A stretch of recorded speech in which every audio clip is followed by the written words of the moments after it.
Presiden keempat Abdurrahman Wahid tak salah menunjuk Baharudin Lopa sebagai Jaksa Agung. Bahkan kejujuran dan keberanian Baharudin Lopa membuat Gus Dur menangis. Baharudin Lopa dikenal sebagai salah satu pejabat paling jujur di Indonesia. Menteri Kehakiman dan Jaksa Agung Republik Indonesia era Presiden Gus Dur ini sangat anti suap.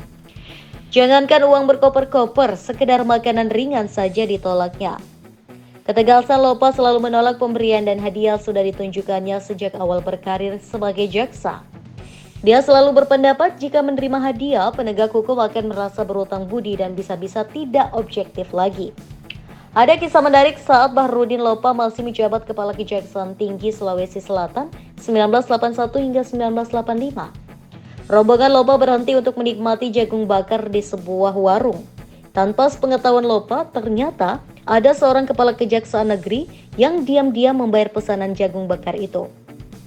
Saat sopir Lopa hendak membayar, penjual mengatakan sudah dibayari oleh Pak Kajari. Sopir itu tidak melapor pada Baharudin Lopa, mereka pun meninggalkan rumah makan tersebut. Baru di tengah jalan, Lopa bertanya pada sopirnya. "Tadi habis berapa kau bayar jagung?" tanya Lopa. Sopir menjawab, "Jagung sudah dibayar oleh Pak Kajari." Apa reaksi Lopa? Langsung disuruhnya sopir itu putar balik kembali ke warung tersebut, dibayarnya semua pesanan jagung yang dipesan rombongannya. Untuk hal sekecil itu pun Lopa tak mau integritasnya ternoda.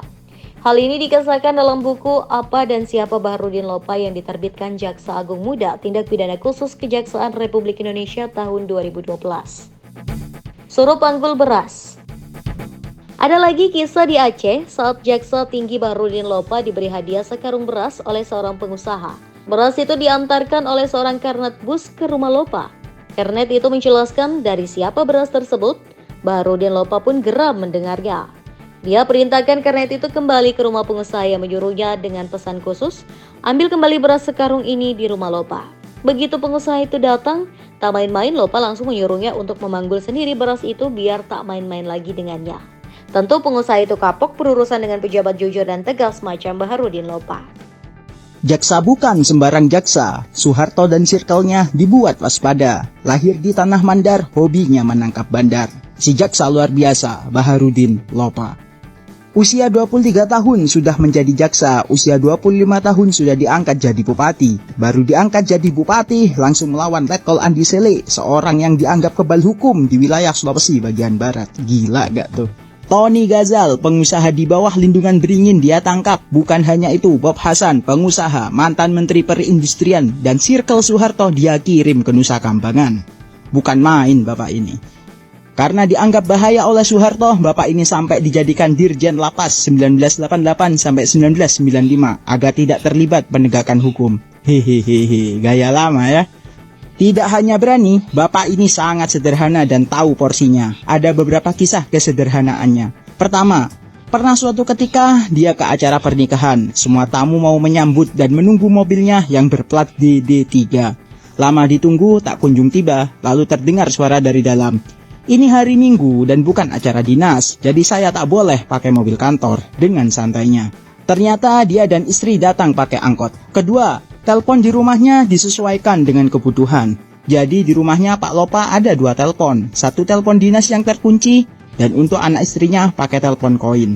Kata Pak Lopa biar enak ngitung tagihannya. Ketiga, untuk penghasilan tambahan, Pak Lopa tidak menjadi konsultan atau komisaris konglomerat seperti lainnya. Tapi buka wartel dengan 5 bilik telepon dan penyewaan PlayStation di samping rumahnya. Terkadang mendapat ratusan ribu dengan menjadi penulis kolom di surat kabar.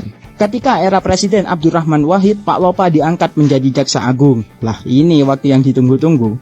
Tak butuh waktu lama, konglomerat Samsul Nur Salim, Prayogo Pangestu, terduga korupsi yang sedang dirawat di luar negeri, disuruh pulang ke Jakarta. Mari mutus ini Fasan dia cekal. Bukan hanya konglomerat, pengusaha lingkaran beringin, Arifin Panigoro, Akbar Tanjung, dan Nurdin Khalid langsung diperiksa atas tuduhan korupsi. Ganas bos. Walau dituduh bermuatan politis, Pak Lopa tetap maju. Sayangnya, ketika menyelidiki kasus itu, beliau meninggal. Baru 1,5 bulan menjabat, beliau wafat di Rumah Sakit Al-Hamadi Riyadh pada usia 66 tahun. Menurut keterangan dokter, beliau meninggal karena gangguan pada jantungnya. Tegakkanlah kebenaran yang saya bilang. Karena Allah, bukan karena Gus Dur.